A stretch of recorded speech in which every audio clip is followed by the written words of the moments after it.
أعوذ بالله من الشيطان الرجيم. بسم الله الرحمن الرحيم. الحمد لله رب العالمين.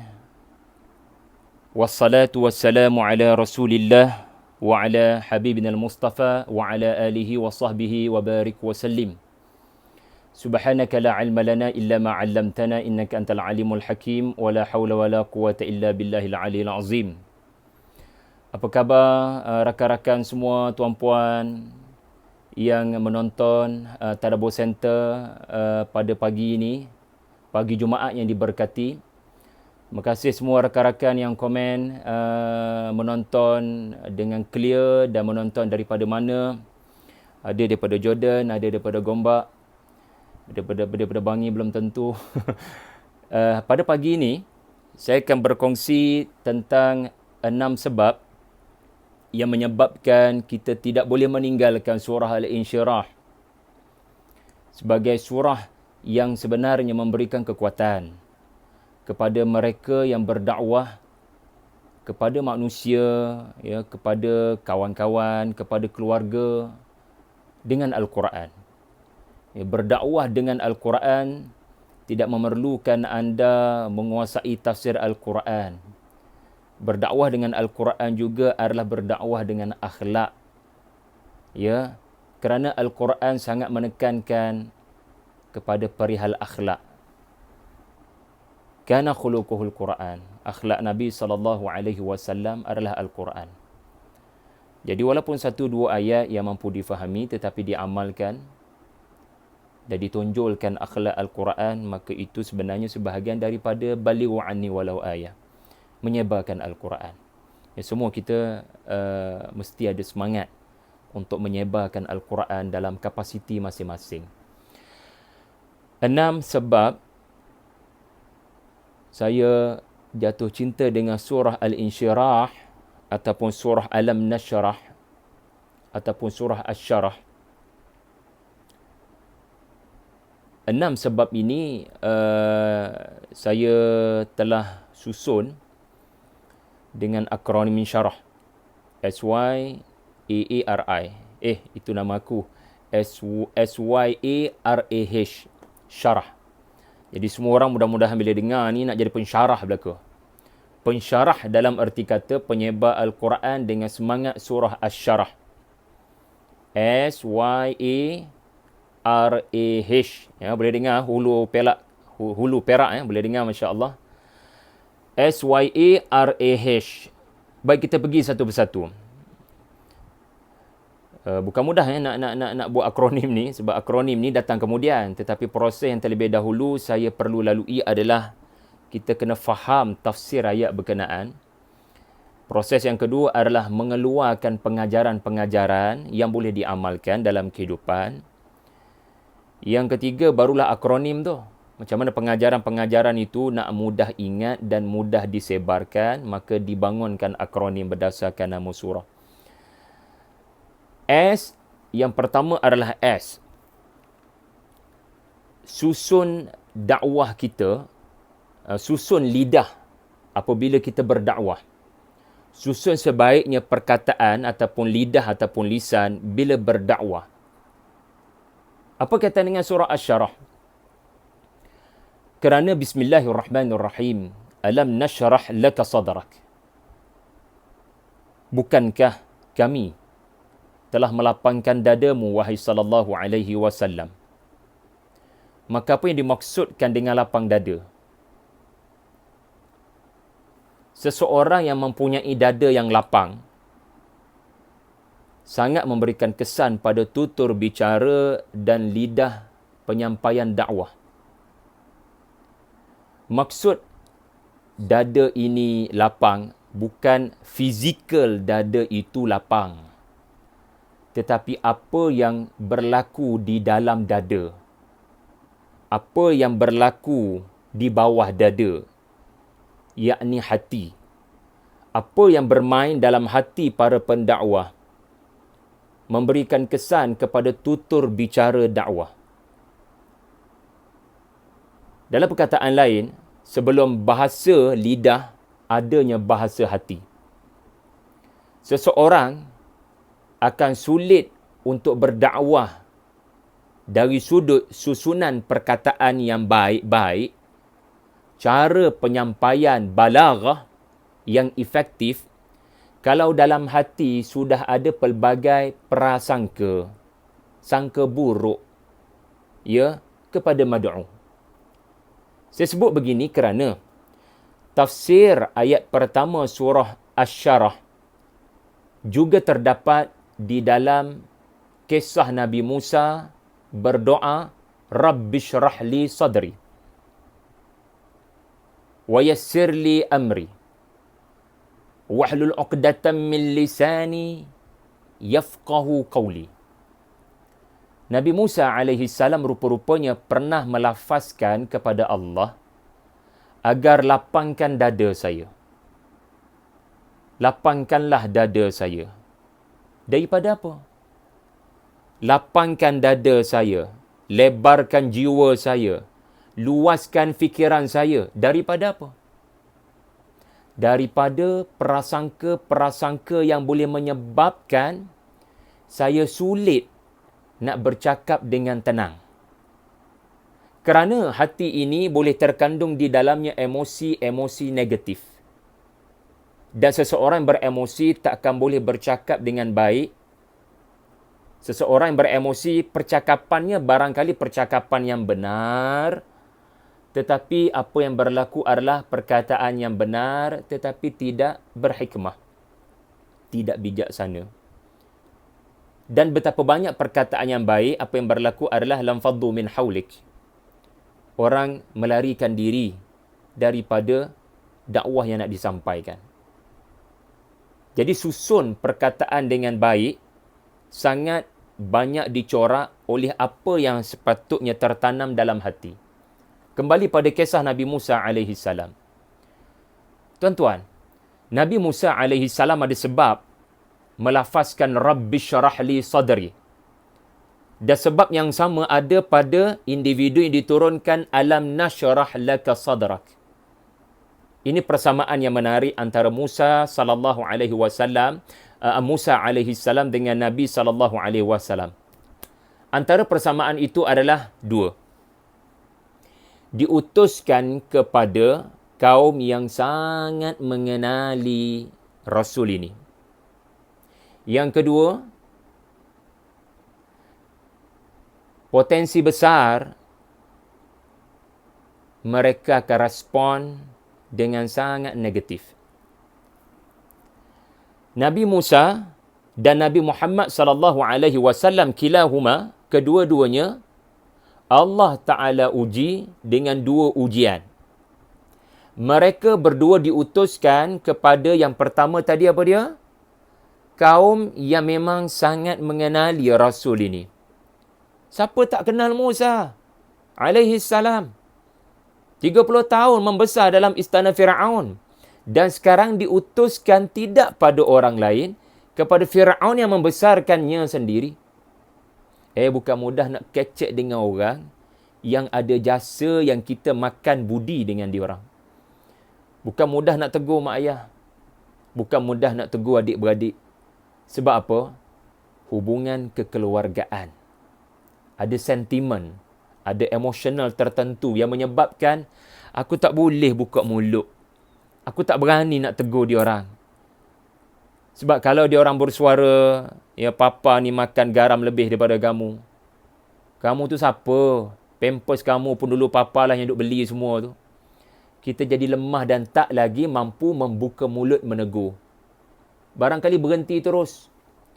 Kerana emotional sentiment. Rasulullah diutuskan bukan pada orang lain. Rasulullah diutuskan kepada Firaun yang juga kalangan mereka bapa saudara Nabi. Bukan orang lain. Jadi cabaran Nabi adalah, boleh ke nak tegur orang yang kenal kita, orang yang hormat kita 40 tahun. Selama ni 40 tahun menikmati penghormatan manusia sekarang, anda kena bercakap sesuatu yang boleh menyebabkan orang yang terasa hati akan maki, akan hamun anda hidup 40 tahun dengan penghormatan. As-Sadiq Al-Amin. Orang hormat kita. Tidak ada manusia yang paling juruh di Makkah itu, melainkan Muhammad Al-Amin, yang telah diberikan gelaran pada umur 35 Al-Amin. Dan sekarang mampukah aku bercakap sesuatu yang menyebabkan diorang tukar skrip? Tidak lagi menyebut Al-Amin. Mereka akan memanggil Majnun. Mereka akan memanggil Sihrun, Sahir. Mereka akan memanggil lelaki yang dirasuk oleh jin. Perkataan-perkataan yang telinga mana sanggup mendengar selepas 40 tahun mendengar perkataan yang baik-baik. Tapi itulah Nabi SAW mengalami keberatan untuk bercakap.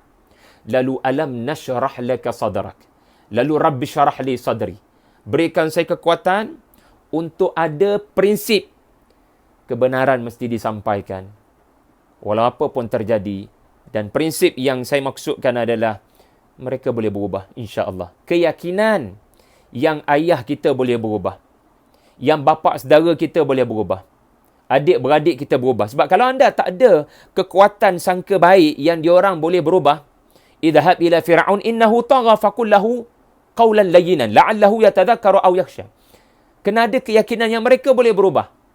Kalau tak ada keyakinan tu, kita tak akan berani nak buka mulut.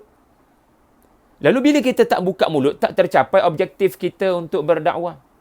Yang kedua, cabaran yang dihadapi oleh kedua-dua rasul ini adalah mereka diutuskan kepada satu kaum yang confirm takkan sedap dengar apa yang bakal Musa cakap.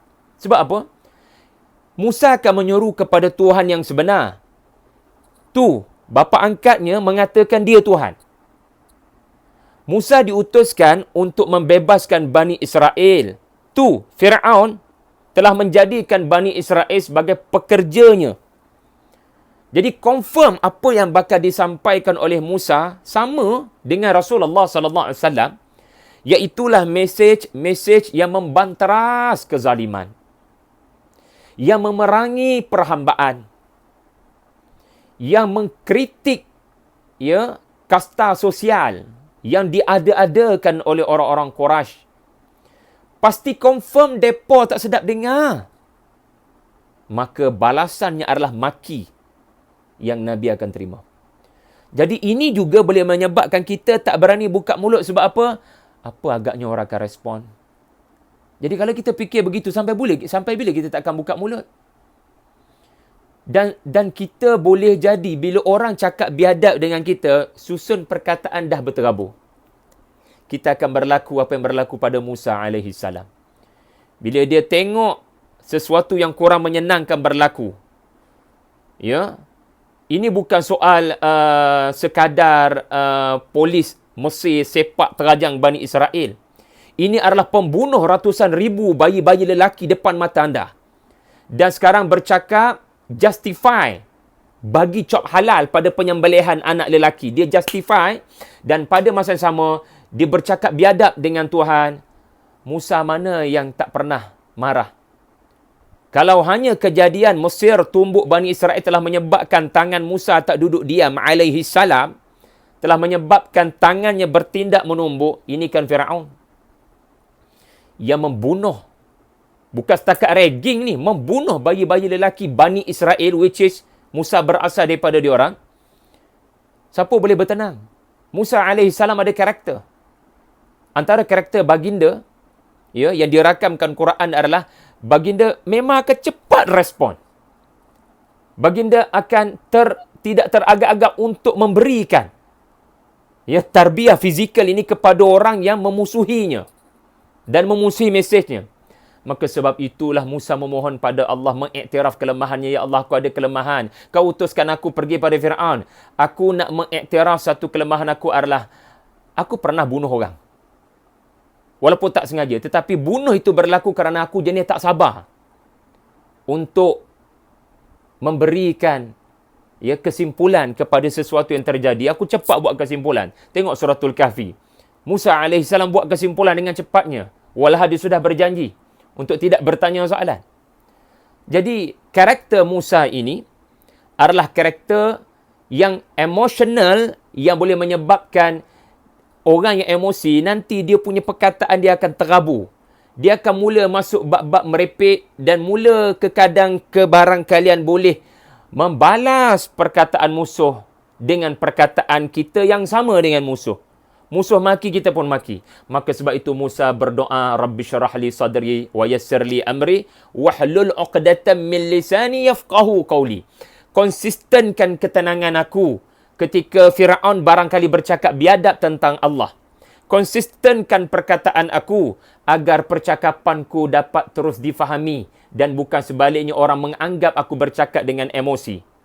Jadi ini nombor satu persamaan antara Nabi Musa dengan Nabi Muhammad sallallahu alaihi wasallam, dan tafsiran ayat 1 Alam Nashrah berdasarkan surah Taha, Rabbi syarah li sadri.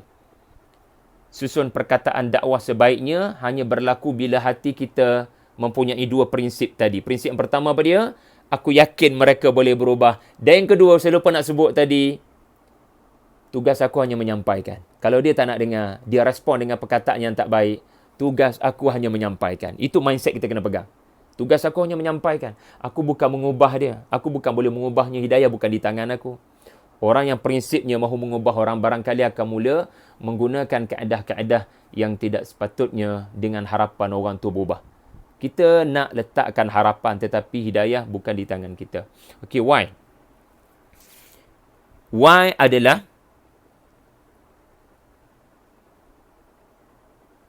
yakin Islam akan menang. Oh, tu dia. Semangat tu. Why adalah yakin Islam akan menang. Apa maksudnya? Kita masih lagi pada ayat 1. Alam nashrah laka sadrak. Macam mana Ustaz Syar'i kaitkan ayat 1, lapangkan dada. Kami lapangkan dada dengan yakin Islam akan menang. Apa kaitan? Kaitannya begini. Ayat 1 kita kena tafsirkan dengan surah Az-Zumar ayat 22. A'udzu billahi minasyaitonir rajim. Afaman syarahallahu sadrahu lil Islam fahuwa ala nurim min rabbih. Adakah seseorang yang dilapangkan Allah dadanya dengan okey. Sebelum kita bincang pasal lapangkan dada dengan Islam, nama surah ni nama An-Nashr, Asy-Syarah. Asal usul perkataan syaraha, ya, bila kita belik maqayis, bila kita belik perbahasan lughah, ia adalah berasal daripada syarahal laham. Kita sembelih haiwan korban, daging yang sudah kita potong siat, sekarang kita nak goreng, kita nak bakar. Apa benda kita kena buat terlebih dahulu? Takkan bakar terus. Mesti ada sesuatu kita letakkan pada daging berkenaan. Ya, jadi kita akan ratakan dulu daging tu. Kita akan rata dan kita akan lapangkan daging berkenaan untuk dibersihkan dari kotoran dan untuk diletakkanlah perencah-perencah apa yang kita nak. Jadi nak katanya, ya, hati manusia ini memerlukan kepada proses pembersihan, ya, bersihkan daripada kotoran-kotoran dan dimasukkan ke dalamnya pengisian. Jadi Nabi SAW, ya, memang peristiwa belah dada pernah terjadi, dibersihkan dengan air Zam-Zam. Tetapi seperti yang diungkapkan oleh Al-Allamah Al-Alusi, Alam nashrah laka sadra, bukankah kami pernah lapangkan dadamu? Ia bukan bermaksud dibelah dada. Peristiwa itu peristiwa yang benar, tetapi tidak mentafsirkan ayat ini. Kerana syaqqus sadri tidak sama dengan syarhus sadri. Syarhus sadri adalah dada itu dilapangkan untuk dibersihkan dan untuk dimasukkan. Dimasukkan apa? Islam. Jadi surah Az-Zumar ayat 22 menunjukkan kepada kita, orang yang lapang dada seperti sallallahu alaihi wasallam adalah orang yang ketika di hadapan matanya ada banyak penghalang-penghalang, tetapi tidak sedikit pun menggugat keyakinannya bahawasanya satu hari nanti Islam akan dipegang menjadi cara hidup oleh seluruh orang yang duduk di tanah Arab. Wa ra'aitan nasa yadkhuluna fi dinillahi afwaja.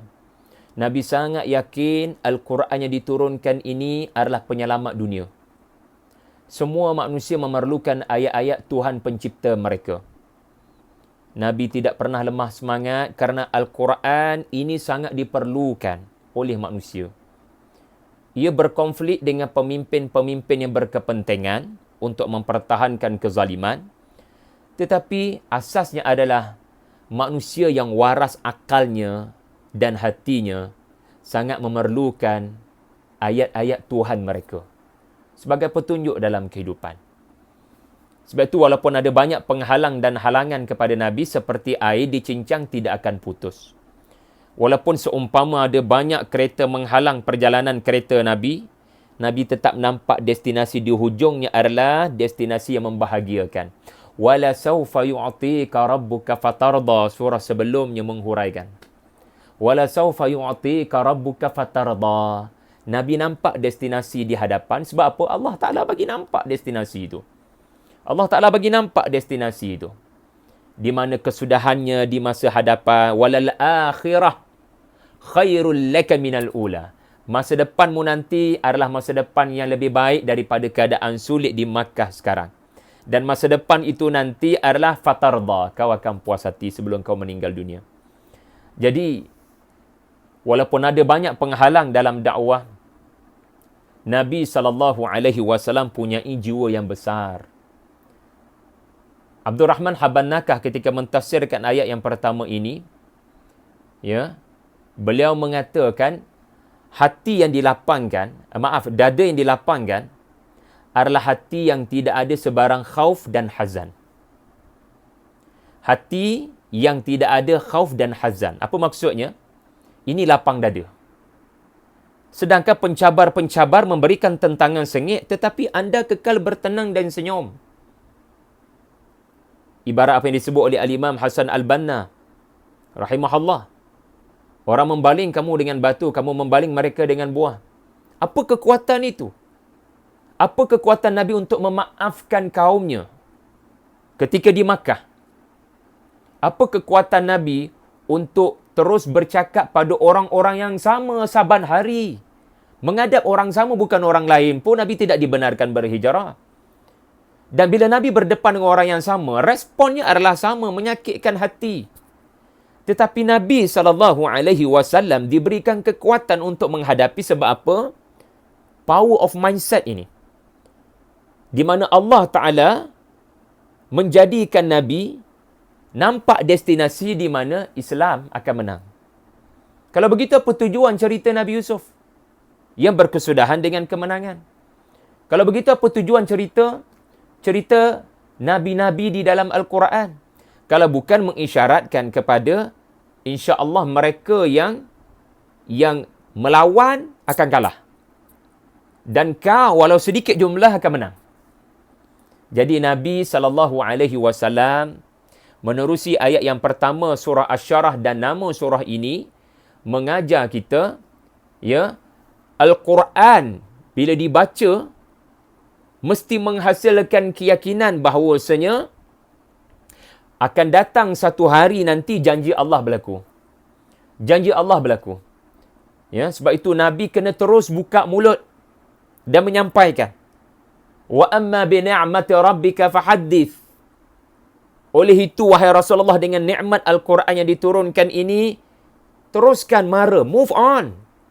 Teruskan buka mulut untuk menyampaikan nikmat Al-Quran. Kenapa Quran disebut nikmat? Ma anta bi ni'mati rabbika bimajnun. Kerana ia diperlukan oleh manusia yang sebenarnya manusia ini seperti orang kebuluran perlukan makanan yang lazat. Maka itulah umpamanya Al-Quran. Manusia yang dalam kegelapan sangat desperate perlukan cahaya, itulah Al-Quran. Manusia yang sedang mengalami kesakitan sangat desperate perlukan rawatan penawar, itulah Al-Quran. So Nabi sangat meyakini apa yang sampai kepada baginda adalah sesuatu yang manusia sangat desperate perlukan. Maka insya-Allah Nabi meyakini akan datang waktu di mana janji Allah akan menjadi kenyataan. Sebab itulah kita kena punyai jiwa yang besar. Ada banyak penghalang dalam dakwah, tetapi satu hari nanti tak ada manusia yang kebuluran akan menolak makanan. Tak ada manusia dalam kesakitan akan menolak ubat yang diberi. Ya, Islam dan Al-Quran yang mencorak Islam yang sebenar akan sampai ke satu tahap Allah Ta'ala akan memberikan kepadanya kemenangan. So, itu pengajaran yang kedua daripada surah Asy-Syarah, di mana saya mentafsirkan perkataan syarah berdasarkan surah Az-Zumar ayat 22, iaitulah hati yang diberikan kekuatan untuk meyakini Islam sebagai cara hidup terbaik yang sangat diperlukan oleh penduduk Makkah. Ini tafsiran Maududi, sangat menarik untuk saya kongsikan, di mana apa yang sedang Nabi bacakan kepada penduduk Makkah adalah sesuatu yang sangat diperlukan untuk keadilan manusia. Kerana baginda berdepan dengan satu sistem yang zalim dalam semua aspek. Maka Islam datang memuliakan perempuan. Islam datang memberikan hak kepada orang-orang miskin. Islam datang memerangi perhambaan.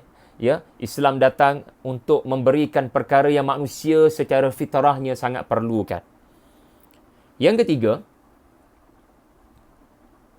huruf A, ambil berat niat kita berdakwah. Sebab apa? Orang yang baca surah Asy-Syarah daripada awal hingga ke akhir akan mendapati surah ini sangat menekankan kepada berdakwah, buka mulut menyampaikan dakwah, mesti berkesudahan dengan doa agar Allah terima dakwah yang telah dilakukan dan agar Allah membuka pintu hati mad'u. Surah ni berakhir dengan didikan pada Nabi agar berdoa. Wa ila rabbika farghab.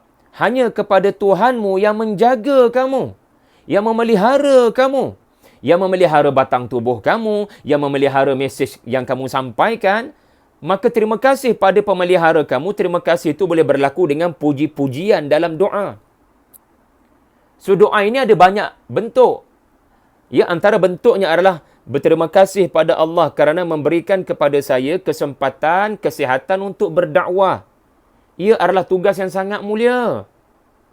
Kemudian kita berdoa juga agar Allah terima dakwah yang saya lakukan. Kerana Allah tidak mengambil kira orang tu terkesan ataupun tidak. Yang Allah Ta'ala ambil berat adalah kamu buka mulut ke tidak. Kamu sedaya upaya berhikmah ke tidak. Maka Allah terimalah doa saya. Maaf, Allah terimalah dakwah saya. Orang yang gairah berdakwah tetapi jarang berdoa, ada benda tak kena. Barangkali dia terlalu yakin dengan kreativitinya. Barangkali dia terlalu yakin dengan ilmunya. Innama utituhu ala ilmin indi ma'adallah. Menimpa para pendakwah. Barangkali dia terlalu yakin dengan dia punya kaedah dan pendekatan. Sedangkan surah Asy-Syarah mendidik Nabi, agar kemenangan itu terjadi di masa mendatang, yang menyebabkan kau jangan terlalu sedih dan sempit jiwa, maka ayat kedua terakhir kata, sibukkan diri kamu dengan terus berdakwah, move on. Jangan biarkan perkataan-perkataan musuh menyebabkan jiwa kamu kerdil dan berhenti melakukan tugas ini. Sejak bila dakwah mengambil kira ucapan-ucapan manusia? Sejak bila kayuko dakwah adalah orang mengangguk-ngangguk dan menangis dengan dakwah yang disampaikan? Sejak bila kayuko dakwah begitu? Kayuko dakwah bukan itu. Kayuko dakwah adalah فَإِذَا فَرَغْتَ فَانْصَبْ. Bila selesai satu urusan dakwah, sibukkan dengan urusan dakwah seterusnya. Seperti waktu duha. Waktu duha, anda gagal mendapat customer seorang, anda tak putus asa sebab tenaga waktu duha adalah tenaga untuk cari customer lain. Jangan putus asa. Seorang tak terima, ada seorang lagi. Dalam dakwah pun begitu. Kabilah A tolak dakwah saya. Tak ada masa bersedih, wahai Rasulullah. فَإِذَا فَرَغْتَ, selesai satu urusan dengan satu kabilah, fansab. Pergi pada kaum yang kedua, mungkin barangkali kaum kedua akan mendengar. Manusia mungkin menolak, jin barangkali mendengar. Sebab tu ada surah yang merakamkan jin masuk Islam apabila penduduk Makkah menolak Islam. Jadi jangan gundah gulana dan jangan buang masa yang sangat berharga dengan khauf dan hazan. Yang disebut oleh Haban Nakah tadi. Jangan buang masa dengan meratapi apa yang menyebabkan kaum saya susah nak terima saya. Sedangkan mereka kenal saya 40 tahun dan mereka kenal Quran ini bukan ucapan syair. Apa yang menyebabkan mereka tolak? Ya Rasulullah, kamu boleh memikirkan begitu. Tetapi di akhirnya mesti berakhir dengan salurkan dalam bentuk doa. Sebab tu menarik sangat. Surah Nuh merakamkan dakwah dan doa. Merakamkan dakwah dan doa kerana ia adalah dua perkara yang tidak boleh dipisahkan, sebagaimana kata akar dakwah itu sendiri adalah doa. Menyeru, memanggil. Lalu untuk panggil manusia kepada Islam, panggil Allah Ta'ala dahulu agar membantu kita. Kita tak ada apa-apa, melainkan kekuatan yang Tuhan beri pada kita. Jadi sangat seimbang surah ini. Ayat kedua terakhir menggesa Nabi teruskan berdakwah dengan cara yang seterusnya, dengan strategi yang seterusnya. Tetapi untuk dapat strategi baru, untuk dapat ilham baru, kau memerlukan kepada wa ila rabbika farghab. Kau perlu kepada memohon pada Allah agar membantu perjuangan. Membantu perjuangan. Jadi saya nak tegaskan, dalam dakwah kita kena kreatif. Dalam dakwah kita kena menggunakan pelbagai kekuatan. Tetapi betulkan niat kita, ambil berat niat kita berdakwah. Di mana tujuan sebenar kita berdakwah adalah agar, Ya Allah, berikan saya pahala. Berikan saya ganjaran. Sebab kekadang kita boleh gurur dan terpedaya dengan kelebihan-kelebihan yang menyebabkan ramai orang mengikuti dakwah yang kita sampaikan. Ada ramai orang sangat bersetuju dengan dakwah yang kita sampaikan. Lalu kita barangkali gurur, yakni terpedaya.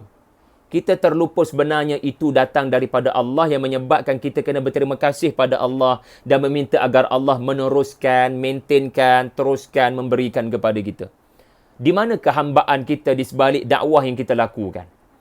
Adakah kita seperti Nabi yang semakin kuat berdakwah, semakin menjadi hamba Allah di malam hari? Semakin kuat berdakwah di waktu duha, semakin jadi hamba Allah di malam hari? Jadi, Islam ini menggesa kita kedua-duanya sekali. Menjadi orang yang nak selamatkan manusia dengan Al-Quran, pada masa yang sama dia tahu punca manusia jadi begitu kerana keaiban dia, kelemahan dia. Maka Allah bantulah beri kekuatan.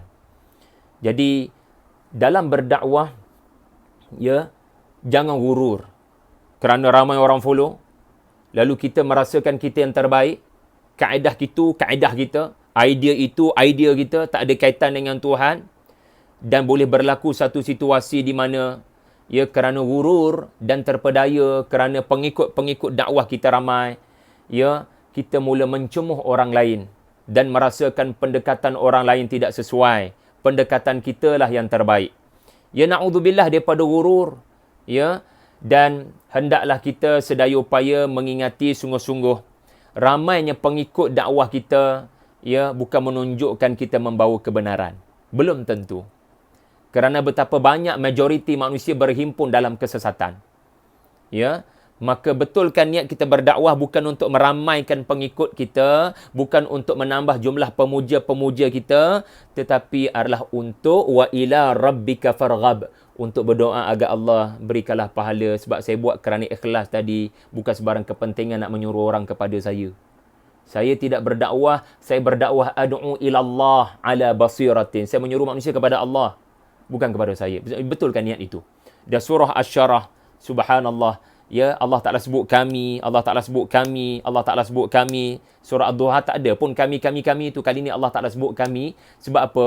Kemampuan kamu, ya, untuk menukar strategi. Kemampuan kamu untuk berfikiran positif, ia datang daripada Allah. Ya, ia datang kekuatan daripada Allah. Yang tu kena benar-benar memahami. Okey, kita pergi kepada huruf yang keempat. Syarah adalah R. Tuan-tuan, R adalah rumusan tujuan kisah-kisah Quran. Mengambil manhaj Abdul Hamid Al-Farahi, hikmah juzuk mufassal, atau surah yang pendek-pendek, maka saya explore surah Asy-Syarah ini, dia ada kaitan tak dengan mana-mana surah yang panjang-panjang yang barangkali kita tak baca. Rupanya ada. Rupanya ada. Jadi kalau kita tak mampu baca surah yang panjang tu, dan surah yang panjang tu penuh dengan cerita-cerita yang sangat banyak, maka intisari, intipati surah berkenaan ada dalam surah Asy-Syarah. Mesej utama dalam surah Asy-Syarah dengan balaghah yang berbeza. Maksudnya, walaupun kita boleh kata rumusan kepada surah Al-A'raf, dan sebenarnya ada beberapa surah yang banyak cerita di dalamnya, Allah Ta'ala jadikan ada surah panjang, penuh dengan cerita, tetapi konsisten dia punya pattern. Konsisten dia punya tema. Konsisten awal, tengah, akhir. Surah berkenaan. Subhanallah. Sebagai contoh, tuan-tuan, ya, Suratul A'raf, kalau kita boleh belik, ya, kalau kita boleh belik Suratul A'raf, surah yang ke-7, perhatikan, permulaan surah ini adalah Alif Lam Mim Sad, Kitabun unzila ilaik, fala yakun fi sadrika haraj minhu.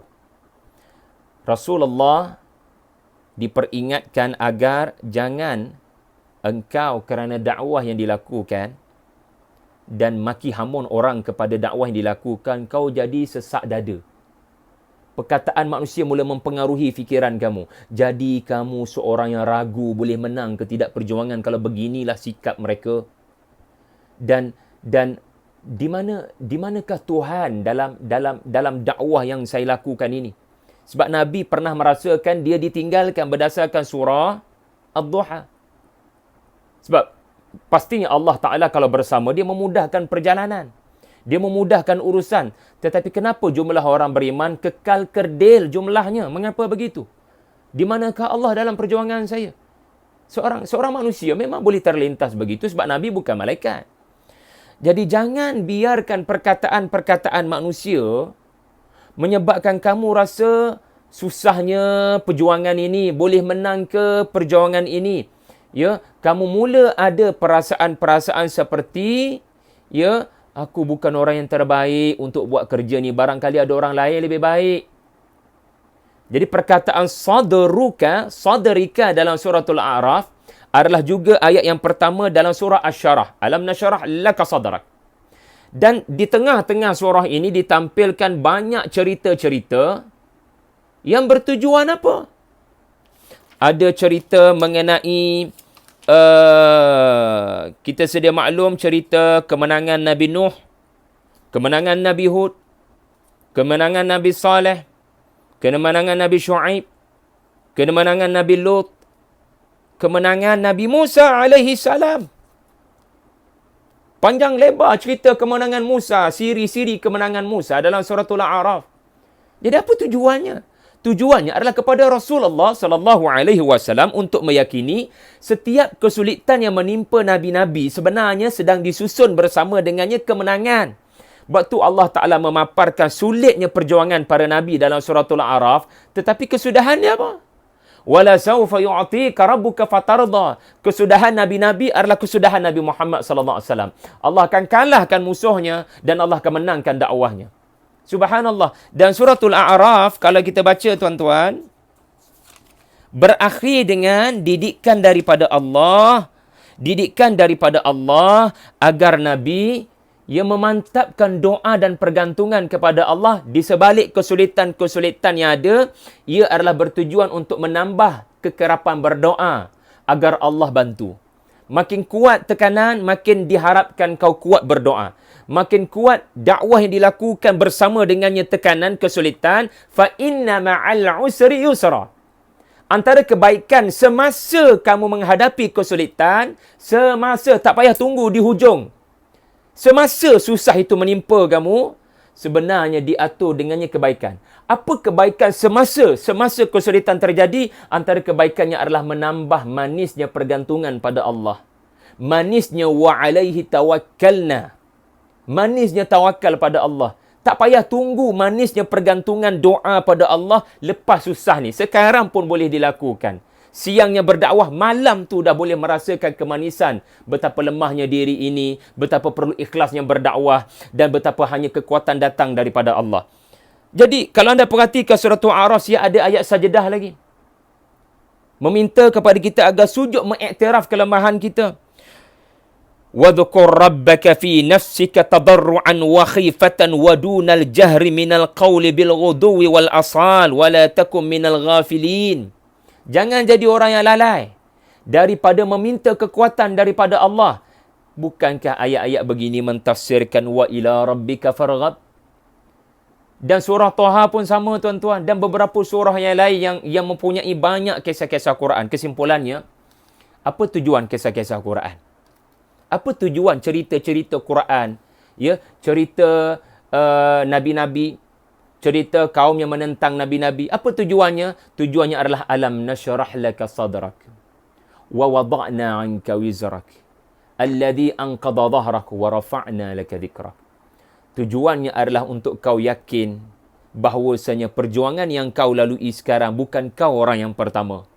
Lalu lapang dada Nabi, ada jiwa besar. Aku baru 10 tahun, orang sebelum aku. Wattin, ni wazaitun, surah selepasnya. Buah tin itu para ulama kaitkan dengan Nabi Nuh. Dia 950 tahun. Aku 10 tahun, dah rasa haraj. Baginda 950 tahun, jadi Nabi ada jiwa besar. Dan setiap kisah-kisah ini, ya, surah-surah yang mengandungi kisah-kisah ini, ya, sebagaimana surah Taha, ya, berakhir dengan wastabir 'alaiha. Ya, wa'mur ahlaka bis salah. Ada perintah salat dan ada perintah untuk khusyuk dalam salat. Bukankah itu wal ila rabbika farghab? Kepada Tuhanmu sahaja, bukan kepada yang lain kau harus mengharapkan. Mengharapkan apa? Ayat Quran tak sebut. Maftuh, terbuka pada banyak makna. Mengharapkan pahala, boleh masuk dalam ayat terakhir surah Asy-Syarah, yang menyebabkan kita ikhlas berdakwah. Bukan mengharapkan pujian. Mengharapkan apa lagi? Mengharapkan idea-idea baru, ilham daripada Allah. Allah bagi ilham pada Nabi Nuh untuk buat bahtera. Allah yang sama boleh bagi idea kepada kita macam mana dakwah ni nak bagi berkesan, nak menyelamatkan orang daripada tenggelam dengan dunia. Dan kepada Allah juga kita berharap keampunan. Orang yang buat dakwah mengharapkan keampunan, dia tak akan cepat emosional. Dia akan kekal lapang dada. Saya buat ni sebab saya nak dapat pengampunan daripada Allah. Innal hasanat yudhibnas sayyi'at. Kebaikan dakwah yang kita lakukan menyebabkan Allah berikan, ya, penghapusan dosa-dosa kita. Allahu Akbar. Mindset ini bukan mindset bisnes. Sebab tu mindset seorang Rasul tidak sama dengan mindset bisnes. Ada benda sama, ada benda berbeza. Yang sama barangkali taktikal, strategi, marketing plan. Sebab itu 28 tahun Nabi duduk dalam dunia bisnes, sangat membantu Nabi untuk menyampaikan dari pintu ke pintu orang-orang Makkah. Tetapi ada beza antara dunia bisnes dengan dunia kerasulan, dunia menyebarkan Quran. Antara bezanya adalah mindset. Ya, mindset. Kalau dalam dunia bisnes, orang tolak kita punya barang, kita sanggup bagi diskaun. Tetapi tidak boleh kau beri diskaun kepada Quran. Ayat Quran semua yang diturunkan, kamu tidak boleh menyimpan. Hanya nak sampaikan ayat-ayat yang menyenangkan hati pemimpin-pemimpin Quraisy. No, semua ayat Allah mesti dibacakan walaupun bakal mengundang tindak balas yang tidak disangka-sangka. Sakit hati orang-orang Quraisy bila mendengar ayat-ayat seperti wailul lil mutaffifin, ayat-ayat seperti wala yahuddu ala ta'amil miskin. Tetapi Nabi konsisten menyampaikan sebab apa? Tujuan berdakwah adalah untuk mendapat pengampunan. Tujuan berdakwah adalah untuk mendapat pahala. Tujuan berdakwah untuk menambah kreativiti. Kalau tak ada kesulitan, macam mana orang nak kreatif? Kerana ada PKP lah orang mula kreatif berdakwah kan? Siapa yang bagi idea untuk berdakwah dengan online macam ni? Siapa yang bagi idea untuk kita memikirkan strategi baru berdakwah? Allah juga kot mana pun. Allahu Akbar. Jadi itu yang keempat. Okey, R. Yang kelima, sangat menarik juga adalah ambil berat aspek motivasi pendakwah. Okey, kita hantar anak ke tahfiz. Untuk apa? Okey, barangkali di tahfiz berkenaan, alhamdulillah, ada yang jaga. So, mak ayah dah boleh buat kerja masing-masing kat rumah. Dan yang kedua, adanya guru-guru dan mentor-mentor yang hebat. Bukan setakat mengajar tahfiz, tetapi mengajar akademik. So, mak ayah dah boleh serahkan kerja tu kepada guru-guru. Dua. Yang ketiga, alhamdulillah makan minum disediakan. Bahkan ada allowance pun disediakan. Biasiswa disediakan. Ditaja pula tu anak-anak ni, alhamdulillah. Tetapi anak-anak tu tak ke mana kalau tak ada motivasi dan tak ada wawasan. Yang ni yang menarik bila dibandingkan dengan surah sebelum. Dalam surah sebelum Allah Ta'ala sebut Nabi diberikan 3 perkara. Berdasarkan masa lampaunya, Nabi diberikan jagaan. Yang kedua, guru dan prasarana. Okey, prasarana yang menyebabkan Nabi kena berdakwah kerana Allah beri jaminan 3 perkara. Alam yajid kayatiman fa'awa. Berapa ramai anak-anak yatim yang dieksploitasi, tetapi Nabi terpelihara daripada batang tubuh, keringat, tenaga, staminanya dieksploitasi oleh bos-bos yang ada pada waktu itu.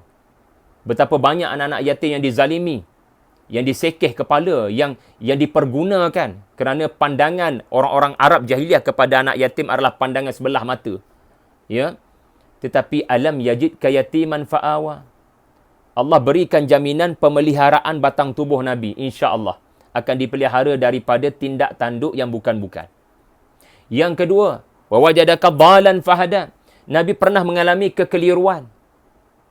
Sebab Nabi dikepung oleh jahiliah. Allah bimbing satu persatu Nabi. Allah Ta'ala bimbing kepada akhirnya Quran memberikan kepada Nabi keyakinan Islam. Islam itulah yang boleh menyelamatkan kaumnya. Nabi tidak perlu lagi terkeliru. So Jibril menjadi guru kepada Nabi SAW. Bukan sekali dua, 23 tahun. Jibril turun berkali-kali membawa turun Quran. Allamal Quran. Allah turunkan Quran untuk didik Nabi secara beransur-ansur menerusi Jibril. Maka Nabi tidak lagi berada dalam kekeliruan. Nabi diberikan hidayah Al-Quran untuk disampaikan hidayah itu kepada penduduk Makkah. Wajadaka dhalan fahada. Nabi tidak pernah ditinggalkan tanpa petunjuk. Fahada. Suadanya guru-guru yang hebat, bukan sekadar Jibril, bahkan para sahabat.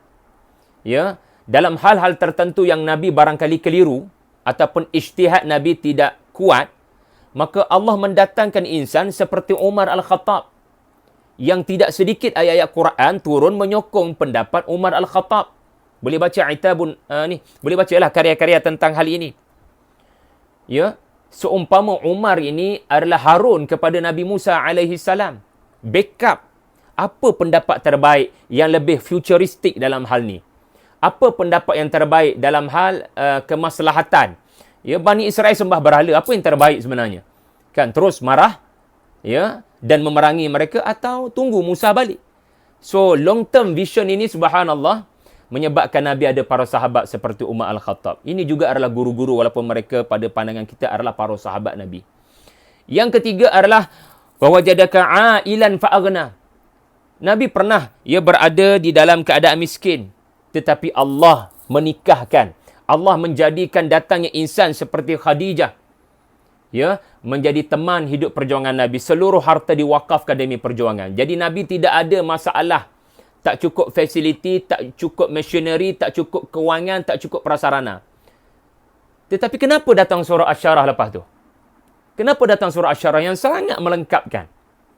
Karena surah Asy-Syarah itu, ia menghuraikan ayat terakhir surah Ad-Duha. Surah Ad-Duha kata dengan 3 jaminan ini, so move on. Teruskan sebarkan Quran. Dan untuk sebarkan Quran, dia tak boleh dengan pusat jagaan yang dibaik. Dia tak boleh sekadar guru-guru hebat. Dia tak boleh sekadar prasarana. Dia memerlukan motivasi, wawasan dan keyakinan cita-cita akan menjadi kenyataan. Ini cantiknya datang surah selepas tu memberikan wawasan. Memberikan mimpi 11 bintang sujud. Apa dia? Iaitulah wa rafa'na laka dhikrak. Allahu Akbar. Inilah satu ayat yang membina wawasan kepada Nabi. Satu hari nanti, nama aku sekarang dimaki, nama aku sekarang dibenci, tetapi Allah beri satu janji yang tidak akan dimungkiri, di mana nama Nabi akan disebut selepas nama Allahu Azza wa Jalla. 24 jam sehari, dan 365 hari setahun. Manusia takkan putus mengazankan Muhammad Rasulullah. Walaupun PKP, walaupun COVID-19. Kita tak boleh nak sembahyang di surau masjid. Tetapi azan tetap dilaungkan. Dan mana boleh azan tidak ada asyhadu anna Muhammadar Rasulullah selepas asyhadu an la ilaha illallah. Dan bukankah azan ini berlangsung secara terus-menerus, tidak berhenti sejak dari Masjid Nabawi diazankan oleh Bilal bin Rabah. Sebab apa? Azan mengambil kira waktu solat, pergerakan matahari, fajar, semayang subuh, azan subuh, fajar selalu datang. Dunia sentiasa melalui waktu fajar. Ya, Malaysia barangkali dah lepas waktu fajar, tapi sekarang ya, barangkali di Eropah sedang fajar. Jadi nak katanya nama Rasulullah ditinggikan Allah. Ya, dan hari Jumaat seperti ini ditinggikan lagi dengan perintah bersalawat kepada Nabi sallallahu alaihi wasallam. Allahu akbar. Ni motivasi pada Nabi. Nabi, tuan-tuan, kita kena ingat. Nah, ini membawa kita kepada yang terakhirlah. Nabi ni manusia. Ni maksudnya hikmah seorang Nabi dari manusia. Hikmah manusia dipilih menjadi Nabi. Sebab apa? Kalau malaikat, tak payah turun surah Ad-Duha, surah Asy-Syarah. Sebab malaikat tak perlu motivasi. La ya'sunallaha ma amarahum wa yaf'aluna ma yu'marun. Satu benda kita kena ingat, malaikat ni dia tak pernah penat dengan kerja yang dia buat. Malaikat diberikan stamina untuk sentiasa bertenaga. As-Saffat. Sentiasa kekal bertenaga untuk mengabdikan diri atau menjalankan tugas yang Allah Ta'ala perintahkan. Malaikat bukan makhluk yang memerlukan tenaga, sebagaimana malaikat bukan makhluk yang memerlukan emosi, motivasi, kursus motivasi. Yang perlukan motivasi manusia. Jadi cantik Allah Ta'ala menjadikan hikmah, syarah, seorang Rasul adalah manusia supaya kita boleh ambil teladan daripada Nabi. Sebab apa? Pendakwah pun ada naik turun semangat. Ya, sebelum PKP kita semangat berdakwah. Masa PKP, masa inilah kita barangkali motivasi dakwah tu turun. Sebab apa? Mula memikirkan macam mana nak survive. Macam mana nak cari pendapatan tambahan. Ceramah-ceramah dah tak ada ni, macam mana ni. Jadi kita mengalami situasi yang pernah Nabi alami. Apa yang pernah Nabi alami? Perhatikan. Seorang manusia, dia ada psikologi, dia ada hati. Yang pertama sekali, surah Ad-Duha bagi tahu Nabi pernah rasa dia ditinggalkan. Sebab macam mana Allah Ta'ala ada kalau dibiarkan aku dimaki, dihina, dan Quran pula tak turun.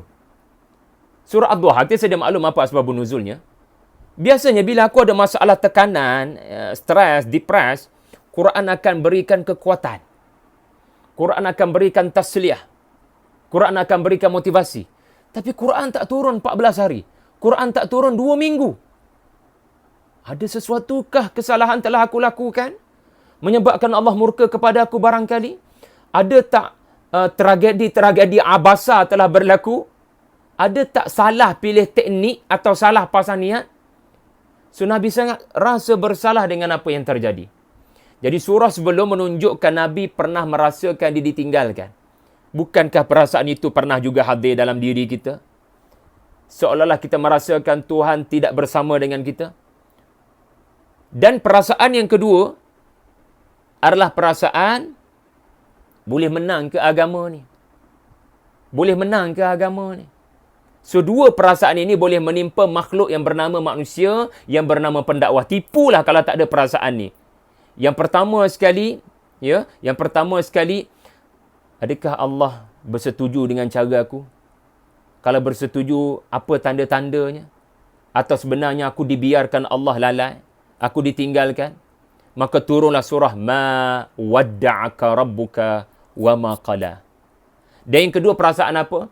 Boleh menang ke agama ni kalau sebab susah nak ubah rejim ni. Rejim Firaun di Mesir ataupun rejim Quraisy di Makkah. Ya, sudah jadi sebati dah darah daging mereka dengan maksiat dan dosa. Mereka membinatangkan kaum wanita. Mereka menjadikan anak-anak perempuan dibunuh. Mereka mengangkat menjulang kasta sosial yang menjadikan asasnya mutafifin. Jadi boleh menang ke perjuangan ni kalau macam ni lah. Ya, sebulan, setahun hanya 2-3 orang saja masuk Islam. Am I the right person to do this job? Atau sebenarnya ia patut diberikan kepada orang lain, nampak gaya aku terlalu lemah dalam hal ini. Itu perasaan-perasaan yang menyebabkan Allah datangkan 2 surah ini. Kenapa perasaan itu datang? Itu tanda dia manusia. Itu tanda dia manusia. Supaya jadi contoh kepada para pendakwah yang datang di kemudian. supaya kalau kamu pernah mengalami gundah gulana, ya, gejolak emosi, ya, yang kekadang naik turun, kau ada contoh pada Nabi SAW. Nabi, tuan-tuan, 40 tahun tak pernah terlintas jadi Nabi. Nabi ni bukan cita-cita yang kita boleh hantar resume. 40 tahun pula, ya, Nabi sudah selesa dengan financial freedom. Barangkali dalam fikiran Nabi SAW adalah karirnya adalah berakhir dengan Muhammad SAW sebagai seorang yang bergelar ahli perniagaan yang berjaya bersama dengan isterinya. Barangkali. Tiba-tiba umur 40 diumumkan untuk tukar karier. Ini bukan benda mudah untuk dilakukan. Saya nak dekat umur 40 ni, tiba-tiba datang satu perintah untuk tinggalkan karier dalam bidang yang saya sengah duk buat sekarang, latihan, training, mengajar Quran. Buat benda yang kita tak biasa. Diperintahkan untuk buat apa contohnya, buat Grab food ke apa kan. Mesti peringkat mula-mula, sebab tu surah ni antara yang mula-mula diturunkan di fasa dakwah terus terang. Psikologi kata memang aku tak biasa benda macam ni. Orang mungkin tak selesa dengan cara aku sebab aku memang bukan diciptakan untuk dunia ni. Tetapi Allah Ta'ala release, Allah Ta'ala tasliahkan Nabi SAW. Ya, Nabi sesuatu yang kau tak pernah cita-citakan. Ya, kenabian adalah makhluk asing dalam pemikiran orang-orang Makkah berbanding orang-orang Yathrib yang pernah dengar idea jadi Nabi ni. Tapi Makkah bumi yang menganggap kenabian adalah satu benda yang tak pernah didengar. Dan tiba-tiba Nabi berkata dia Nabi SAW. So, bukan mudah untuk menghadapi ini semua. Sebab itulah diulang 2 kali. Inna ma'al usri yusra. Inna ma'al usri yusra. Ada banyak hikmah dibahaskan. Macam anak kita lah, bila anak kita down sangat, ya, peperiksaan mengalami kegagalan, contohnya Fatihah, it's okay sayang. Ya, Fatihah boleh buat lebih baik akan datang. Ya, anak tu barangkali masih lagi terasa ditinggalkan. Ya, rasa dibenci, rasa ditinggalkan. Kita ulang, no, Fatihah, you can do it better. Ya, tomorrow, ya, kita tak akan sebut sekali, kita akan sebut 2-3 kali. Ini antara hikmah lah pengulangan berkenaan. Ya, walaupun ada banyak perbahasan lebih baik kepada hikmah pengulangan berkenaan. Saya berhenti setakat itu. Saya ulang balik syarah, ya, susun perkataan dakwah sebaiknya, ya, dan ia sangat bergantung kepada perasaan dalam hati, hilangkan sebarang sangka buruk yang kononnya orang ni tak boleh berubah, hilangkan sebarang sangka buruk kepada Allah, di mana kononnya Allah mempertanggungjawabkan dakwah ini berdasarkan orang tu berubah ke tidak. Jangan fikir begitu. Kalau fikir begitu, Musa tak boleh buka mulut di dalam istana Firaun. Dan Rasulullah tak boleh nak buka mulut di hadapan pemimpin Makkah sebab dia orang tu kaum kerabat sahaja. Orang yang kita rasa sensitif, nak touching benda-benda sensitif. Tetapi Nabi akhirnya menyampaikan kerana 2 pegangan yang saya sebutkan tadi. Why adalah yakin Quran akan tersebar di seluruh dunia kerana ia adalah sesuatu yang sangat diperlukan manusia.